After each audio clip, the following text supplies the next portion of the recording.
இன்றைக்கி நல்ல சண்டை மூட்டி விடுறதுக்காக பிக் பாஸ் வந்து ஓப்பன் நாமினேஷன்ஸ் வச்சுட்டாங்க. ஓப்பன் நாமினேஷன்ஸில் யார் நாமினேட் பண்ணாங்கன்னு பார்த்துடலாம். ஒரு 3 பவுலில் 3 கலர் பெயிண்ட் வச்சுருக்காங்க. அந்த கலர்ஸ்க்கு ஏதாவது சிக்னிஃபிகன்ஸ் இருக்கா, இல்லை சும்மா ரேண்டம் கலர்ஸ் தானா அப்படிங்கிறது தெரியாது. அந்த கலரை எடுத்துகிட்டு போய் நிற்கிறவங்களோட கன்னத்தில் அப்பணும் அந்த கலரை. அதை தான் பண்ணுறாங்க. ஃபஸ்ட்டு பார்த்திங்கன்னா திவ்யா வந்து சாண்ட்ராவை நாமினேட் பண்ணுறாங்க. அடுத்து பார்வதி வந்து யார் நாமினேட் பண்ணுறாங்கன்னா அரோராவையும் கனியையும் நாமினேட் பண்ணுறாங்க. கனியை நாமினேட் பண்ணும்போது ஐயோ போதும்னா ஏதோ சம்திங் கனியக்கா சொல்கிறாங்க அந்த இதில் ப்ரமோவில். அப்புறம் சுபிக்ஷா வந்து எஃப்ஜேயை நாமினேட் பண்ணுறாங்க. என்ன ரீசன் சொல்கிறாங்கன்னா பயங்கரமாக கத்துறீங்க நீங்கள் அப்படின்னு சொல்கிறாங்க.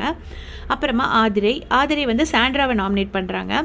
என்ன ரீசன் சொல்கிறாங்கன்னா இங்கே அவங்களால சர்வைவ் பண்ண முடியலையோ அப்படின்னு சொல்கிறாங்க. இன்றைக்கும் கூட வந்து சாண்ட்ரா வந்து அந்த ஷர்ட்டோடு இருக்காங்க. ஸோ மேபி அவங்க ஹஸ்பண்டை மிஸ் பண்ணுறாங்கன்னு அதை ரீசனாக சொல்கிறாங்கன்னு நினைக்கிறேன். அப்புறம் பார்த்திங்கன்னா கமர்தீன் வந்து அகெயின் சாண்ட்ராவை நாமினேட் பண்ணுறாங்க. அவங்க கேப்பபிளாக இல்லை இங்கே தனியாக விளையாடுறதுக்கு அப்படிங்கிற மாதிரி சொல்கிறாங்க. அடுத்ததாக சாண்ட்ரா வந்து கமர்தீனை சொல்கிறாங்க. என்ன ரீசன் சொல்கிறாங்கன்னா திவ்யாவை வந்து அந்த கேட்கும்போது நான் அன்றைக்கி விட்டுட்டேன், அதனால் இப்போ நாமினேட் பண்ணுறேன்பாங்க. பட் இப்போ மார்னிங் வந்து ஆக்சுவலாக பேசிட்டு இருக்கும் என்ன சொல்கிறாங்கன்னா திவ்யா தான் கமர்தீனை ட்ரிகர் பண்ணா, அதனால தான் அவன் வேர்ட்ஸ் விட்டான், அவனை ஈஸியாக ட்ரிகர் பண்ணலாம், வேணும்தான் ட்ரிகர் பண்ணா அப்படின்னு சொல்லிட்டு இருக்காங்க. ஸோ இதுவே கான்ட்ரடிக்டரியாக இருக்குது சாண்ட்ரா பேசுகிறது. அதுக்கப்புறமா அமித் வந்து திவ்யாவை நாமினேட் பண்ணுறாரு. தேவையில்லாமல் உங்கள் டெம்பர் லூஸ் பண்ணுறீங்க அப்படின்னு சொல்லிட்டு ரொம்ப சண்டைக்கு வரீங்கிற மாதிரி அமித் வந்து திவ்யாவை சொல்கிறாங்க. அடுத்தது வந்து அரோரா வந்து அமித்தை நாமினேட் பண்ணுறாங்க.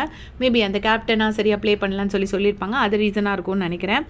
அப்புறமா விக்ரம் வந்து எஃப்ஜே நாமினேட் பண்ணுறாங்க. அது வந்து ரொம்ப சின்னதாக தான் காமிக்கிறாங்க. ஸோ இதில் யார் கேப்டன்னா மார்னிங் என்னோட கமெண்ட் செக்ஷனில் நிறைய பேர் வினோதனா தான் கேப்டன் அப்படின்னு சொல்லியிருக்கீங்க. சில பேர் திவ்யா கேப்டன்னு சொல்கிறாங்க, சில பேர் விக்ரம் கேப்டன்னு சொல்கிறாங்க. பட் இந்த இதுபடி பார்க்கும்போது வினோத் அண்ணாக்கும் விக்ரம்க்கும் 2 பேத்துக்குமே அந்த சபரிக்கு 3 பேருக்குமே நான் வந்து அந்த கன்னத்தில் அந்த பெயிண்ட் பார்க்கல. இல்லை இதுக்கு முன்னாடி வந்து ஒன்று சொல்லியிருப்பாங்க, ஃபுல்லாக கேப்டன் நாமினேஷன்ஸ் எல்லாம் முடியட்டும், இப்போ நீங்கள் கேப்டன்சி டாஸ்க் விளையாண்டா நீங்கள் நாமினேஷன்லேருந்து எஸ்கேப் ஆகலாங்கிற மாதிரி ஒரு சீசனில் சொல்லியிருப்பாங்க. எஃப்ஜே நான் எஸ்கேப் ஆகிருப்பாருன்னு நான் நினைக்கிறேன். ஒரு சீசன் இல்லை, இந்த சீசனில் ஒரு வீக்கில் சொல்லியிருப்பாங்க. ஸோ அந்த மாதிரி ஏதாச்சும் வருதா அப்படிங்கிறது தெரியாது.